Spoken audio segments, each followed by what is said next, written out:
സാമൂഹ്യക്ഷേമ pension അട്ടിമറിക്കുന്ന UDF സർക്കാരിനെതിരെ എന്ന മുദ്രാവാക്യമുയർത്തി KSKTU വിളയൂർ പഞ്ചായത്ത് കമ്മിറ്റിയുടെ നേതൃത്വത്തിൽ പ്രതിഷേധ കൂട്ടായ്മ സംഘടിപ്പിച്ചു.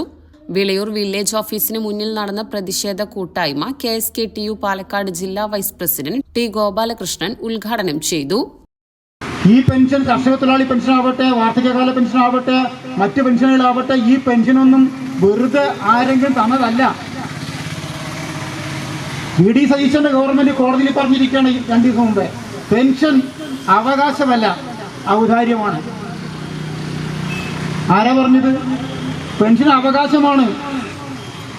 ഈ പെൻഷൻ ഞങ്ങള് അടരാടി പോരാടി നേടിയെടുത്തതാ. വെറുതെ കിട്ടിയതാ?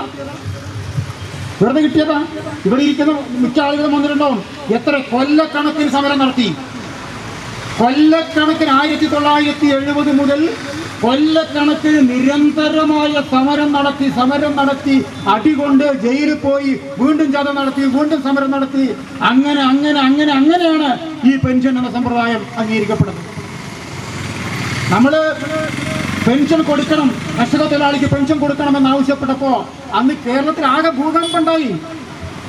എന്താ ഭൂകമ്പം? ആർക്കായി പെൻഷൻ? ഇവർക്കൊക്കെ പെൻഷനോ? ഈ തെണ്ടി നടത്തുന്നവർക്ക് പെൻഷനോ എന്നാ ചോദിച്ചത്. കർഷക തൊഴിലാളിക്ക് പെൻഷനോ? പെൻഷൻ എന്ന് പറഞ്ഞാൽ സ്കൂൾ മാഷ് പിരിഞ്ഞാൽ ആൾക്ക് പെൻഷൻ കൊടുക്കും, സർക്കാർ ഉദ്യോഗസ്ഥന്മാർ പിരിഞ്ഞാൽ അവർ പെൻഷൻ കൊടുക്കും. അവർക്കൊക്കെ അല്ലേ ഈ പെൻഷൻ. അല്ലാതെ പെൻഷൻ എന്ന് പറഞ്ഞാൽ ഈ കർഷക തൊഴിലാളിക്ക് കൊടുക്കാൻ പറ്റും? പെൻഷൻ എന്ന് പറഞ്ഞാൽ അരിയും പാടില്ല കോൺഗ്രസിന്റെ നിലപാട്. സാമൂഹ്യക്ഷേമ പെൻഷൻ വീടുകളിൽ നേരിട്ടെത്തിക്കുക എന്ന ആവശ്യം ഉന്നയിച്ചായിരുന്നു പ്രതിഷേധ കൂട്ടായ്മ നടത്തിയത്. K. ഗോപാലകൃഷ്ണൻ അധ്യക്ഷത വഹിച്ചു. P. Sharif, K. Murali, AK Unnikrishnan, K. Manikandan, KV Gangadharan, V. Ummer, അമ്പിളി എന്നിവർ പങ്കെടുത്ത് സംസാരിച്ചു. ഇന്ന് ഞാൻ അണിഞ്ഞിരിക്കുന്നത് അമ്മയുടെ സ്നേഹമാണ്, അവരുടെ കരുതലാണ്.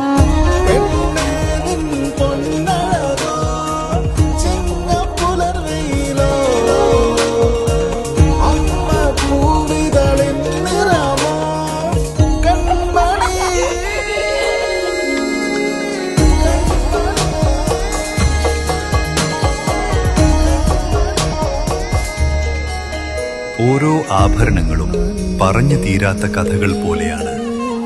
Beauty mark gold and diamonds.